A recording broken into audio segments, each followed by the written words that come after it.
Hinihintay na lamang daw ng DOJ ang ilang dokumento mula sa PNP bago mailabas ang supina sa aabot daw na 60 sangkot sa pagkawala ng mga sabungero. Pinoproseso na rin daw ang papeles ni Julie Dondon Patidongan para maipasok sa Witness Protection Program. Balitang hatid ni Tina Panganiban Perez.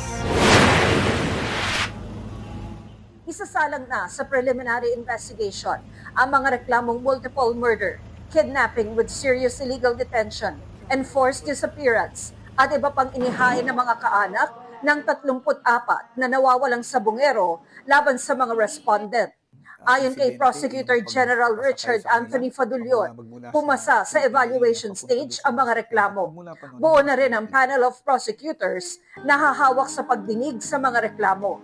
Sa ngayon, hinihintay na lamang ang ibang dagdag na dokumento mula sa PNP bago mailabas sa mga sabina sa nasa 60 mga inireklamo.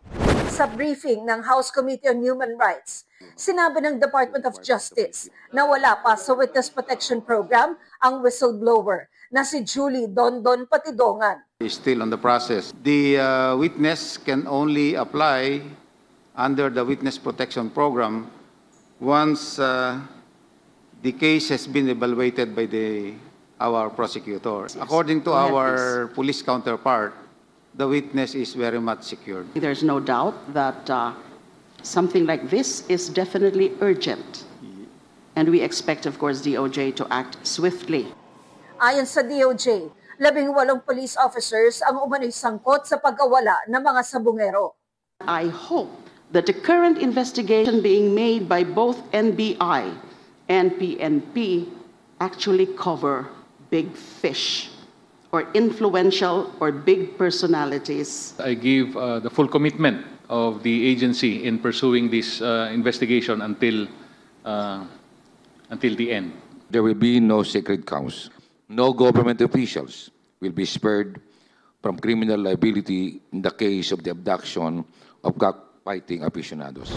Tanong ng isang kongresista, paano mahahabol ang mga may sala sakaling hindi mag-match ang DNA ng mga kamag-anak ng missing sabungeros sa mga butong nakuha sa Taal Lake? We can put weight dun po sa testimonial evidence of certain individuals. Naniniwala ang chairperson ng komite na nag-ugat sa sugal ang kaso ng mga nawawalang sabungero.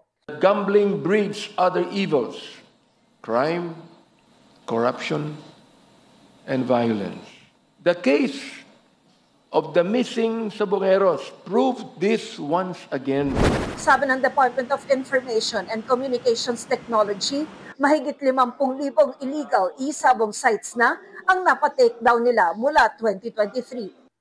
Ito po ay malalaking mga sindikato at hindi lang po illegal gambling ang kasama. Yung iba po kasi, ang pangalan nila hindi isabong XXX.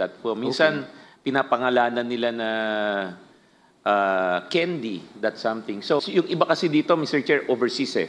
Bagamat nati-take down po, mabilis din po itong lumulutang. Gano'ng kabilis sila nakakabukas ng bagong site? Segundo lang po, Mr. Chair. It's one thing closing the sites. It's another thing stopping the operation. So kailangan may arrest. That's why yun yung pinaka-importante. Are arrests being made. Internet offers anonymity to users. So yung mga kriminal ho natin are using these technologies. Tina Panganiban Perez, nagbabalita para sa GMA Integrated News.